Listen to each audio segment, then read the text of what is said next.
आज की इस कहानी में आपको सुनने के लिए मिलेगा सड़क यहीं रहती है। एक दिन सेठ चिल्ली कुछ लड़कों के साथ अपने कस्बे के बाहर एक पुलिया पर बैठा था। तभी एक सज्जन शहर से आए और लड़कों से पूछने लगे, क्यों भाई, शेख साहब के घर को कौन कौन सी सड़क गई है।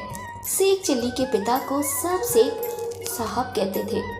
उस गांव में वैसे तो बहुत से शेख रहते थे, परंतु शेख साहब चिल्ली के अब्बा जान ही कहलाते थे। वह व्यक्ति उन्हीं के बारे में पूछ रहा था। वह शेख साहब के घर जाना चाहता था, परंतु उसने पूछा था कि शेख साहब के घर को कौन सा रास्ता जाता है। शेख चिल्ली को मजाक सूझा।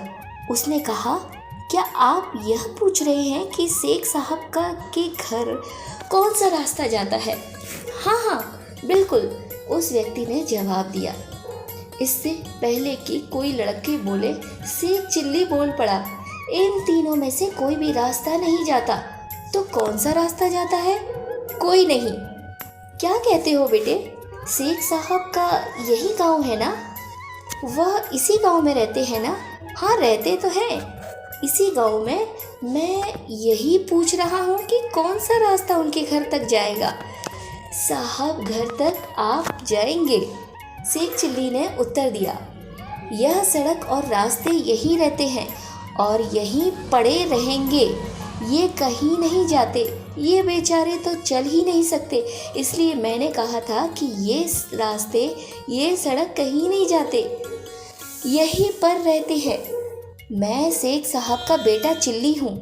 मैं वह रास्ता बताता हूँ जिस पर चलकर आप घर तक पहुँच जाएंगे। अरे बेटा चिल्ली, वह आदमी प्रसन्न होकर बोला, तू तो वाकई बड़ा समझदार और बुद्धिमान हो गया है। तू छोटा सा था ना जब मैं गांव आया था, मैंने गोद में खिलाया था तुझे। चल बेटा, घर चल मेरे साथ। तेरे अब्बा शेख चिल्ली साहब मेरे लंगोटिया यार है और मैं तेरे रिश्ते की बात करने आया हूँ। मेरी बेटी तेरे लायक है। तुम दोनों की जोड़ी अच्छी रहेगी। अब तो मैं तुम दोनों की सगाई करके ही जाऊँगा। शेख चिल्ली उस सज्जन के साथ हो लिया और अपने घर ले गया। आगे चलकर वह सज्जन शेख चिल्ली के साथ। तो दोस्तों, हमारी ये कहानी आपको कैसी लगी?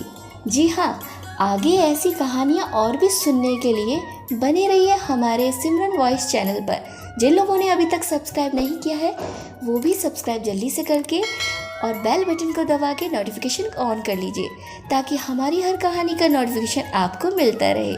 चलिए अब मिलते हैं अगली कहानी के साथ।